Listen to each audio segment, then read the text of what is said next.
The original guidance for WFD was only for dredging and disposal, and it only came out in 2012.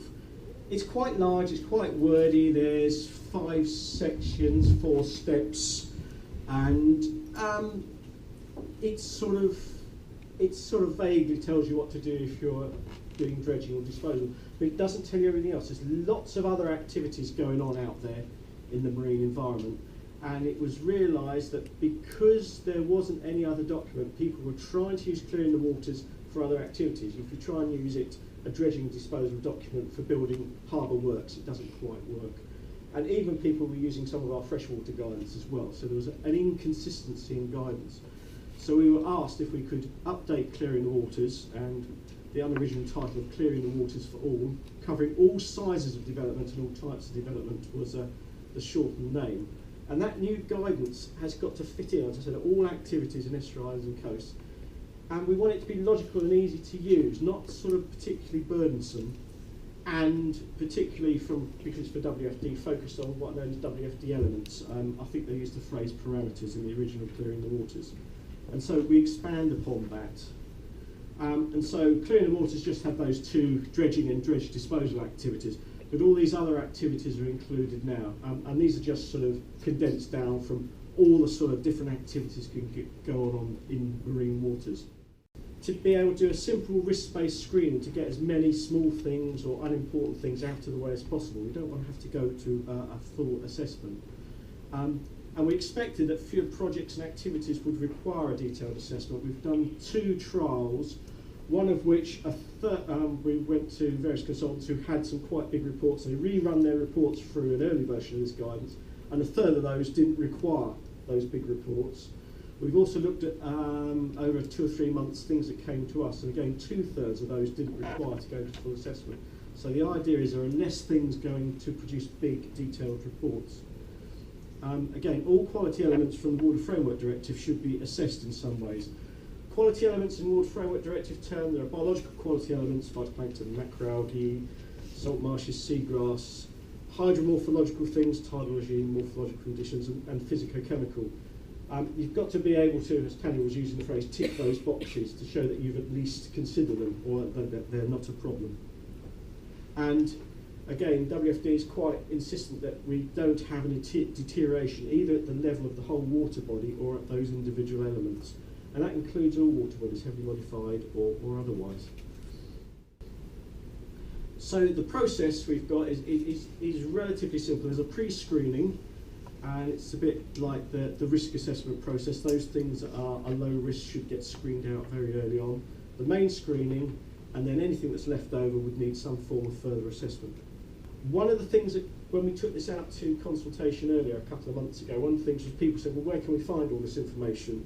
And it's there, but scattered all over the place. So one of the exercises we've been doing recently is actually trying to produce an enormously wide table full of all the sort of initial bits you need to look at. So, for instance, over here, if you scroll across, oops, doesn't scroll very well, you've got sort of pollution incidents. This hasn't been fully filled in. I have a version back at the office that has various pollution incidents over the last 5 years filled in.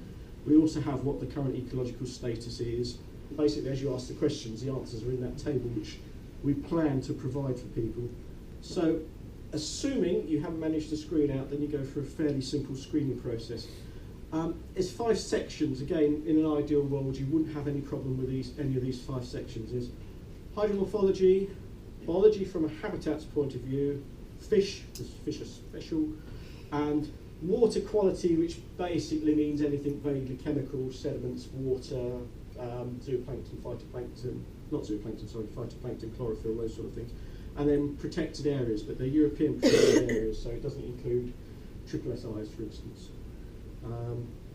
And again, in the process, we've gone through pre-screening. The screening step there is basically those 5 sections. My colleagues like to link the biology habitats with the hydromorphology, because the biology can act as a surrogate for some of the subtle hydromorphological things going on, so you can get to that place in 2 steps. We've been discussing further, and there's a thing called MAGIC. I don't know whether you've heard that. That's .gov.uk. It's a map system of environmental data that Natural England have and other sources of data is available. It's for the whole of the UK, and it's maintained on the DEFRA website by Natural England.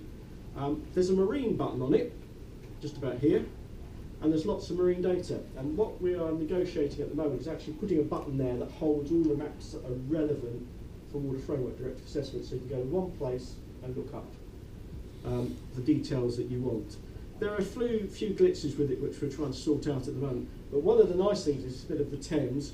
Say you want to build something round Southend, on Magic you can actually draw a little box around the area, and you can say, well, tell me all the maps and the inventories of all the habitats that are up there, and give you a scrolling list, which we thought would be quite useful for people to see, as well as being able to look up, yes, there's a habitat in the area, this is what is around us.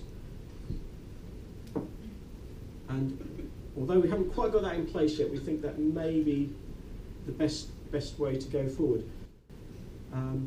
So don't fear further assessment, I think, is a take-home message. Everybody thinks you've got to produce a massive sort of EIA-type report, but you only need consideration of those bits that have been screened in and what steps you're going to take to reduce your possible impacts.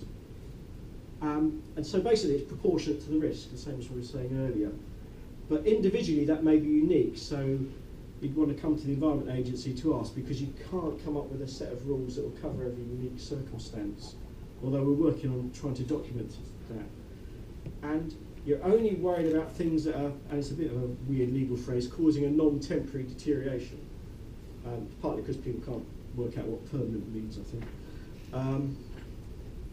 Or it's going to prevent the water body reaching its objectives. Now, there are objectives in catchment management plans, and so things that might need to be considered in further assessment, well, you need to know what the current status of the water body is, what sort of effect your project might have, and whether it could create a deterioration. There's a whole wealth of literature on in combination and cumulatively. If there's lots of other similar things going on, is yours the thing that breaks the camel's back? And those sort of considerations are quite challenging to think about. That's usually only on bigger projects. And you might have mitigation measures already in place, done at the planning stage beforehand, or there are things that could be undertaken. And within the Water Framework Directive, there is also an aim to improve objective. So even if you've got all the mitigation measures there, your activity might be able to do something that actually helps improve that water body, which sort of ticks a big box. Having gone through the pre-screening and the screening, there should only be a handful of things that actually get to this stage, and hopefully they're big things that people are used to doing EIAs for anyway. So the idea is that a lot of things get screened out, and it's a lot easier. Timescale, at the moment we're hoping to finish the detail by November. It's got to go to .gov.uk to be .gov.uk'd web thing, so it'll look probably, although it had the same spirit, it'll probably look completely different from that. We're aiming to have our internal guidance document done January, February this year, which we want hopefully to be able to share with people.